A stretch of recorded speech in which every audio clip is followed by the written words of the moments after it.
तो इक्विटी बाजार के हलचल के बाद अब बात करेंगे एनर्जी बाजार की। एनर्जी मीटर में आप सभी का स्वागत है। मैं हूं विपुल सिंह और आज के कारोबार में घरेलू और विदेशी बाजार में कच्चे तेल की कीमतों में जोरदार गिरावट देखने को मिल रही है। मल्टी कमोडिटी एक्सचेंज एमसीएक्स पर कच्चे तेल में 3% से ज़्यादा की गिरावट देखने को मिल रही है और ये 6,000 रुपये के नीचे अब कारोबार कर रहा है। विदेशी बाजार में ब्रेंट और डब्ल्यूटीआई क्रूड में 3% से ज़्यादा की गिरावट देखने को मिल रही है। वहीं दूसरी ओर नेचुरल गैस में भी कमजोरी के साथ ही कारोबार होते हुए देखा जा रहा है। ऐसे में कच्चे तेल और नेचुरल गैस में ट्रेडर्स को क्या स्ट्रेटजी होनी चाहिए, इसका जो है आउटलुक क्या हो सकता है, इस पर बातचीत करते हैं। और इस पर बातचीत करने के लिए हमारे साथ मोतीलाल ओसवाल वेल्थ मैनेजमेंट की रिसर्च एनालिस्ट श्वेता शाह जी हमारे साथ जुड़ चुकी हैं। श्वेता जी, आपको बहुत बहुत नमस्कार। धन्यवाद। अगर हम क्रूड की बात करें तो मंदी का मौसम है। ऐसा लगता है कि पहले डिमांड कंसर्न्स आए, फिर आए ट्रम्प। मतलब हमें एक्सपेक्टेशन थी 10% और फिर डीले, और सडनली एक शॉक आ गया मार्केट में। मतलब ऐसा लगा कि उसने बोला कि डू और डाई, मेरा कमोडिटी लो वरना मैं टैरिफ डाल दूंगा। इंडिया बच गया थोड़ा, हम बोल सकते हैं, बिकॉज 20% वॉज 20-25% अच्छा था। जी। पर हम बात करें बाकी नेशंस की, बहुत बड़ा शॉक आ गया मार्केट में। हम ऐसे मार्केट में आ गए जहां डिमांड कंसर्न्स तो थे। चाइना की स्टोरी चली रही थी 3 बरस हो गए, मार्केट वेट कर रहा था अभी तो रिकवरी हो, अभी तो रिकवरी हो। और वापस एक बड़ा शौक आ गया, 57% टैरिफ उन पे। वो बहुत बड़ा हिट हो गया मार्केट में। अगर हम नंबर्स की भी बात करें तो चाइना के इंपोर्ट्स इंप्रेसिव नहीं थे। इंडिया एक अकेला, अभी बोलते ना पिल्लर, एक मार्केट के लिए एक अकेला पिल्लर है जो क्रूड को एक सपोर्ट देके बैठा है। जी। इंडिया का सब डिमांड लिटरली 15 इयर्स के लेवल पे ऑल टाइम हाई पे है। तो इंडिया एक डिमांड वाइज एक सपोर्ट है, पर चाइना की स्टोरी का हम वेट कर रहे हैं कब रिकवरी आएगी। चाइना ने हर स्टेप ले लिए, जी। कॉल इट स्टिमुलस, हर एक चीज, पर चाइना की रिकवरी लैग्ड हो रही है और हमें वेट एंड वॉच है कब होगी उसकी रिकवरी, ताकि हम अभी खुद भी ये तेजी से माहौल से, मंदी के माहौल से हम तेजी में आ सके। जी मैम, ये मेरा सवाल एक्चुअली यही था आपसे कि मतलब हालांकि काफ़ी चीज़ें आपने आंसर की हैं, लेकिन मेरा सवाल अब ये है कि क्या ये जो गिरावट है ये आगे भी कंटिन्यू रहेगी, और ख़ास तौर से ये जो रेसिप्रोकल टैरिफ लगा है उसके बाद। दूसरा, बहुत लोग जो है कल से लेकर के आज तक, आज भी हम जितने भी इक्विटी के एक्सपर्ट हों या बाकी एक्सपर्ट से हम बात कर रहे हैं, रिसेशन की बात होने लगी है। और अगर ये टेंशन और ये बात वाकई में सही होती है या इसकी आशंका होती है, तो फिर तो क्रूड में और ज़्यादा गिरावट देखने को मिल सकती है। आपका एनालिसिस क्या कहता है कि क्या गिरावट ये कंटिन्यू रहेगी, रिसेशन का कोई डर है या नहीं है? आपकी टिप्पणी क्या होगी? सर, रिसेशन ऐसा वर्ड है ना जो एकदम कैजुअलीज होता है। मतलब अगर मैं बोलूँ कि slow down is the right word, slow hmm. Down आने वाला है मार्केट में, जो दिख रहा है मार्केट में, और वो चलेगा। रिसेशन मतलब आप बोल रहे हो कि अनएम्प्लॉयमेंट चली जाए, अनएम्प्लॉयमेंट आ जाए, लोगों के पास जॉब ना रहे, इन्फ्लेशन इतना हो जाए, ओके, इतना महंगाई आ जाए, वो सिनेरियो नहीं है मार्केट में। रिसेशन बोलना बहुत एक्सट्रीम्स में चला जाता है। हम बोल सकते हैं right word, that is slow down. China में स्लो डाउन दिख रही है, यूरोप में स्लो डाउन दिख रही है, यूएस में स्लो डाउन दिख रही है। उसके वजह से यस, क्रूड में गिरावट के चांस है।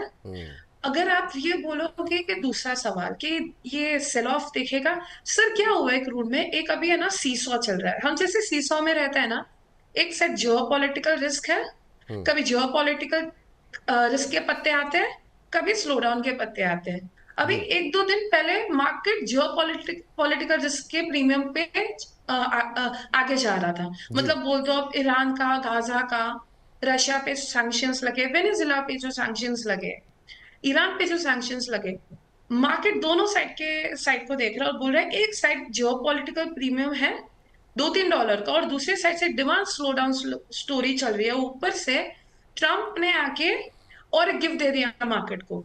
अभी ये सीसॉ बैलेंस में डिमांड और टैरिफ की इंपॉर्टेंस बढ़ जाएगी, जी। क्योंकि जियोपॉलिटिकल प्रीमियम आगे जाएंगे। ईरान में ऐसा होगा कि सैंक्शंस डालते हैं, पर ईरान अभी भी मार्केट को माल बेच पा रहा है। हम्म। वेनेजुएला तो कभी माल दे ही नहीं रहा था, ऑलरेडी बंद पड़ा था। तो समवेयर हम देखिए कि तो demand concerns are back in the market.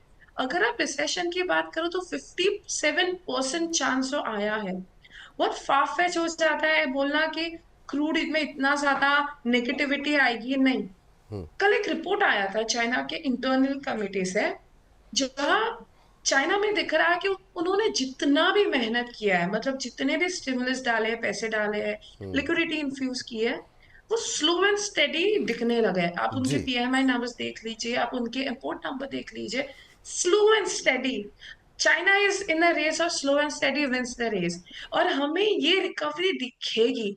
आप अगर बोलते हो tariff, they have a very good alternative कि वो अपने युआन को डिप्रिशिएट करे। सो चाइना के पास अपने भी मैकेनिज्म्स है ये टैरिफ वॉर को बैलेंस आउट करने के लिए। जी युआन डिप्रिशिएट कर दो, लिक्विडिटी इन्फ्यूज कर दो मार्केट में। Somewhere China knows all this. China के लिए ये बहुत बड़ा सरप्राइज नहीं था। चाइना को ऐसा नहीं था कि one day today they got up and they were like 57%। They knew कि द टाइम प्रेसिडेंट ट्रम्प आने वाले थे, जी चाइना हिट लिस्ट में थे, चाइना पे टैरिफ लगने ही वाले थे। जी they have their own mechanism, they have their own policies, उसके वजह से सॉर्ट ऑफ बैलेंस हो जाएगा। अभी युआन वो कितना डिप्रिशिएट करता है, वो हमारे लिए भी एक वेट एंड वॉच होगा कि कैसे वो भी ये बैलेंस करता है ये सिनेरियो को। तो मुझे लगता है कि yes, crude of sell off में ही रहेगा, पर जो इतना सारा ये क्या होता है पता है, ओवर रिएक्शन। जी कोई भी चीज होती है तो मार्केट बहुत जल्दी ओवर रिएक्ट कर देती है कि अच्छा रिसेशन फियर आ गया, अच्छा स्लो डाउन की जगह वो थीम चेंज हो जाती है रिसेशन में। That is not really situation. मुझे लगता है यस स्लो डाउन है, पर आप नीचे के एंड पे देखो, आप सपोर्ट्स भी देखोगे ना, वो तगड़े सपोर्ट है। जी क्रूड को गिरने के लिए भी ना जी ओपेक बैठा है उधर। आप ओपेक का ना एक फेयर प्राइस भी देखोगे ना, तो वो 68 टू 75 लेवल्स भी कंफर्टेबल है। उसको बिल्कुल 68 के नीचे प्रॉब्लम आएगी कंप्लायंस का, और 75 के लेवल में डिमांड डिस्ट्रक्शन। ठीक तो वो खुद, यस सर। जी बिल्कुल सही कहा मैम आपने और बहुत अच्छे से एक्सप्लेन किया आपने काफ़ी डिटेल में जो है मुझे लगता है हमारे दर्शकों का काफ़ी ज़्यादा ज्ञानवर्धन हुआ होगा इस विषय पर। अब आपसे समझना चाहेंगे मैम, एफसीएक्स पर नेचुरल गैस की कीमतों में भी दबाव देखने को मिल रहा है। यस शॉर्ट टर्म में यहाँ पर आप नेचुरल गैस को लेकर के क्या आउटलुक देख रही हैं?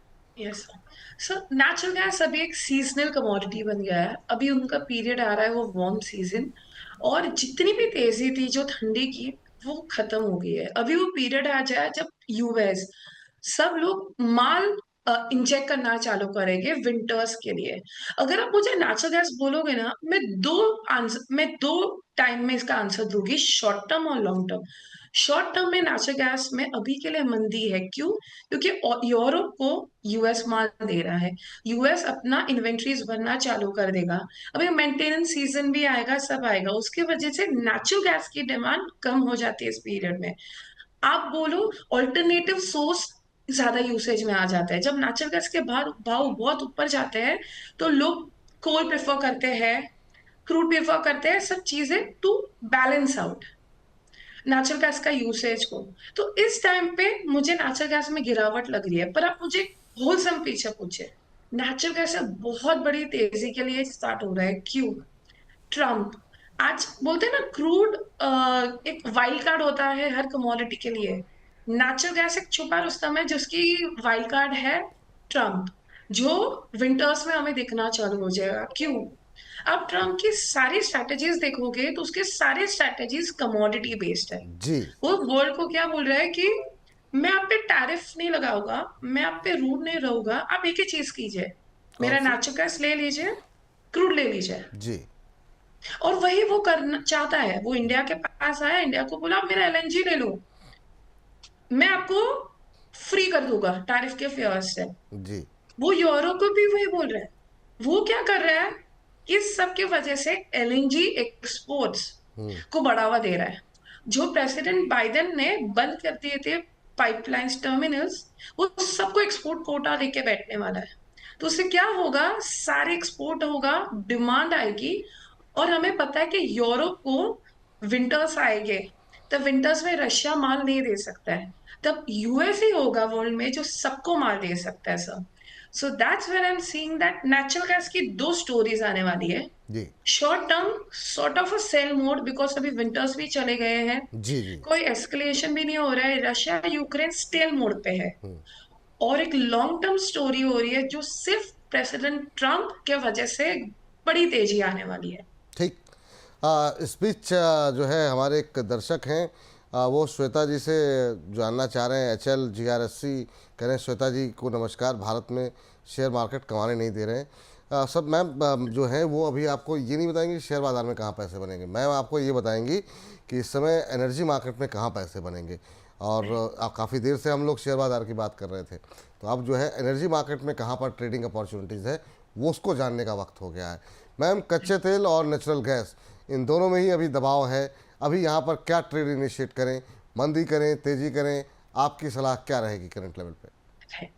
तो पहले अपने कॉम्प्लेक्स की बात करते हैं। मुझे लगता है ना, क्रूड ऑयल को 6030 के लेवल पे sell on rise are a best opportunity.